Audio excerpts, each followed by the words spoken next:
Speaker, thank you also for allowing me to ventilate on this. I just want to say from the onset that Article 1 of the Constitution, which talks about the supremacy of the Constitution and supremacy of the people, when it talks about the supremacy of the Constitution, it says clearly that this Constitution is supreme to any other law. And no law, including customary law, is superior to the Constitution. And any other law that is actually trying to supersede the Constitution is null and void.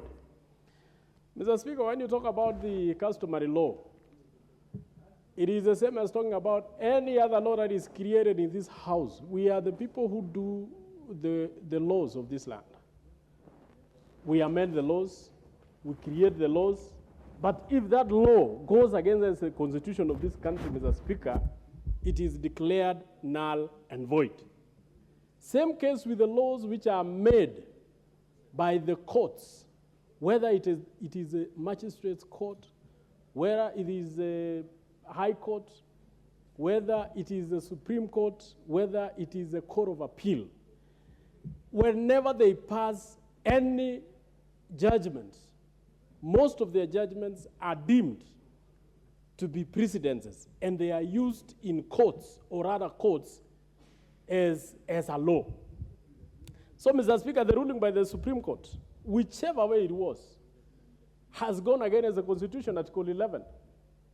And therefore, it means that judgment which was made by the Supreme Court is null and void because it is against the Constitution. And there is nothing else we can say about it. We will still consider in this House that that law never existed. That judgment was never made.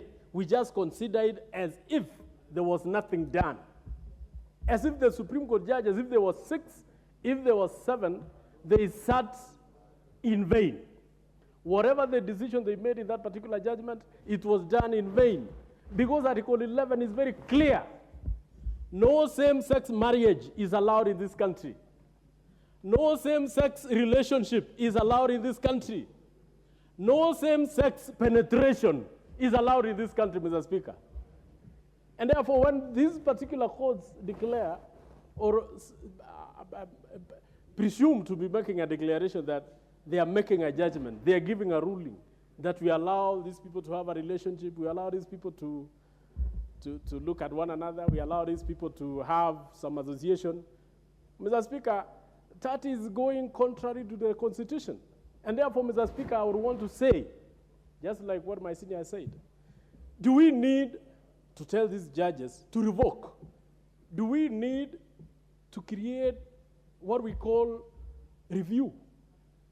Or do we need to pass in this House, Mr. Speaker, because there was, and I don't want to preempt, there is an intention by a member to pass a law, to bring a law into this House, Mr. Speaker, that will illegalize any act of either association, either penetration, either marriage, on all these people who call themselves, I don't know, gay, I don't know, lesbians.